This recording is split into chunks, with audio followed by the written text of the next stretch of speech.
Well, who could have seen this coming? As Albuquerque closed El Dorado High School following a series of rapid response visits for COVID-19 positive tests, APS spokeswoman Monica Armentas said what apparently many people are thinking: we expected this. School's been in session in person for less than 2 weeks, but already schools are shifting to remote learning as cases pop up.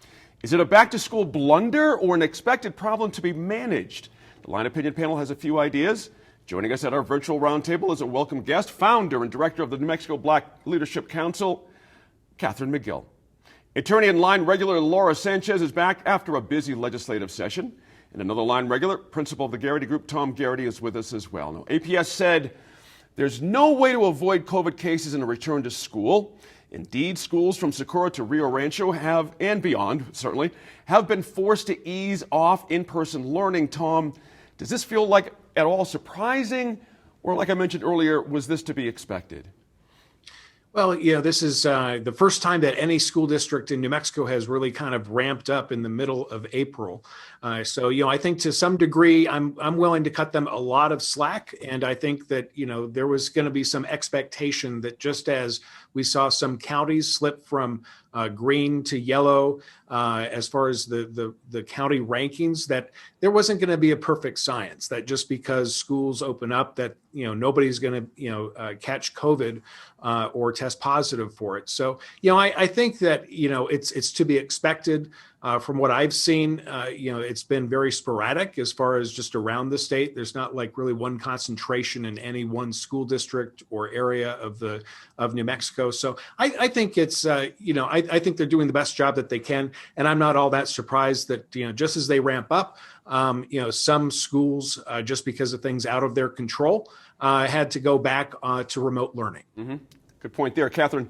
We got to say this: there are equity questions that must be raised, because we know COVID-19 has hit low-income and minority communities much harder.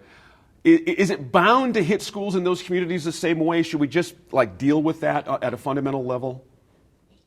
Well, I think we needed to deal with it prior to COVID, and we definitely need to deal with it now as some of those disparities and inequities are exacerbated by the pandemic. And, like Tom said, I have to give a lot of grace to the individuals who are doing, I hope, the best they can, but it's a really tough situation. Kids do need consistency, especially those who are behind in learning. And so I say, for me, like what I keep saying is, how can we be supportive? How can we make sure that we're doing everything we can to ensure that our children are successful, and also hoping that we will have some good information and transparency. So when things happen, let's figure out how we correct immediately and have some on-the-spot recovery with the kids at the center. Yeah. Kathy, do you feel like they had a plan going in that, they're executing on now? Do you feel like they have a handle on it? Well, as they say in the hood, like we were hearing that schools were not going to be back in session, so we got used to that. Right. And then, wait, what? And, they were going to go back to session, and it happened really quickly. And so I think they I'm hoping did the best that they could, but I didn't really see a great tactical plan. Teachers not all immunized before they went back. I think they're up to 70% now, but perhaps that could have happened before. It did not. So what do we do now? Point there. Hey, Laura, I have to say personally, I was in favor of kids getting back in the classroom after I was opposed to them getting in the classroom, because it's clear most students benefit, not just from in-person learning. We know that, but in-person social development. But is there a point where we say, okay, we're just not ready to battle this disease in schools? This is the wrong place to have this sort of experiment kind of play out. And as Kathy mentions, if it would be different if all the teachers were vaccinated beforehand. So I'm curious your thought on that. Yeah, I mean, I think, I just sort of on a personal level, I'm on a board right now. I'm on the governing council of the South Valley Academy, which is a charter school in the South Valley. And a high proportion of Hispanic students. There's a lot of income disparity in the South Valley. And so we have some very vulnerable populations that are part of our school. And there was a lot of anxiety about going back. And the board meetings that we had, where we had a lot of teachers expressing their frustration about this decision. Of course, it wasn't the school board's decisions to do this. It was the states. And so there was a lot of just frustration among them. Many of them felt that it was too soon to go back, and especially at the very end of a school year with so little time left in this school year. And they felt that it would have been better to go back and plan during the summer, go back in the fall. But that being said, I really have to give props to the schools, to the teachers, faculty, and parents also to have faith in the system and send their students back, because they're not able, many of those students, unless they're over 16, they're not able to get vaccinated. And a lot of teachers still, many of them have been vaccinated, but some of them have not. And so it's just a very frustrating time right now. A lot of anxiety for folks. But I think that, hopefully there is an opportunity for our administration, for the states, the governor and other leaders to take into account what teachers are saying and what parents are saying about their interactions right now as we try this sort of experiment.